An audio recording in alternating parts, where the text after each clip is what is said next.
Hi, this is Lee Garrett and welcome to another edition of Screencasts Online.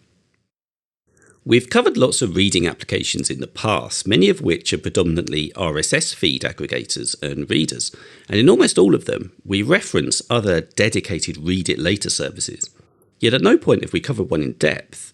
Now today I'd like to cover my read it later service of choice, and that's Pocket. What is a read it later service? Well, one problem that we face in the online world is there is an overflow of quality things to read.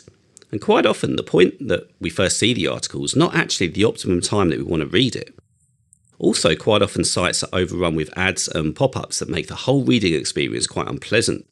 And by sending these articles to a read it later service, you can strip out all of the unwanteds and save the article to read on a device of your choosing.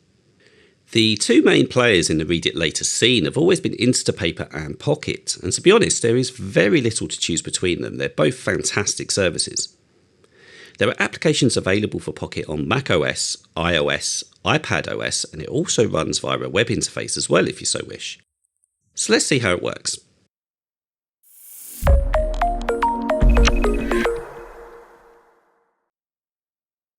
Okay, so I'm here on the Pocket website, which is getpocket.com, and we're going to look at the web interface for the first part of the screencast while we cover off how to add content to Pocket.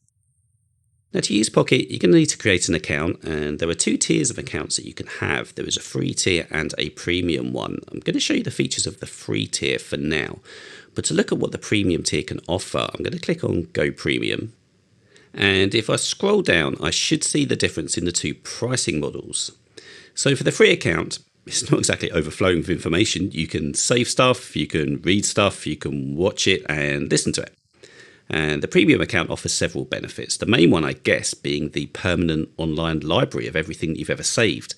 Now this means that if ever the source article that you've saved to Pocket is modified or taken offline, you'll still have a copy of it.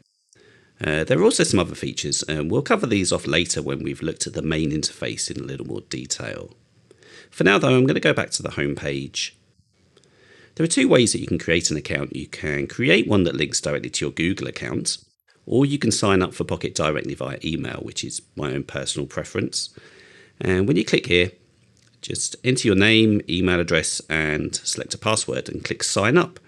I do already have an account though, so I'm going to click login now.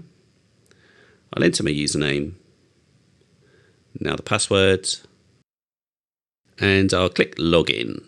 I'm not going to save my password. And there, I'm in the web interface of my Pocket account.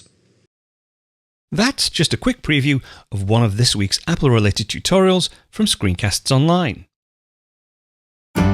Screencasts Online is your premium source of Apple-related video tutorials.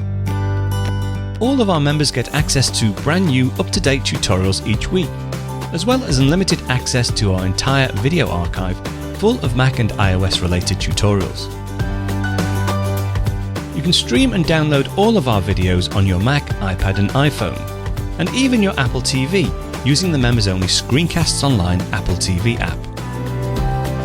Membership also includes a complimentary subscription to the digital Screencasts Online monthly magazine, published each month and packed with videos, articles, reviews, as well as hints and tips covering all aspects of the Mac, iPad, iPhone, and all of the other fantastic Apple products.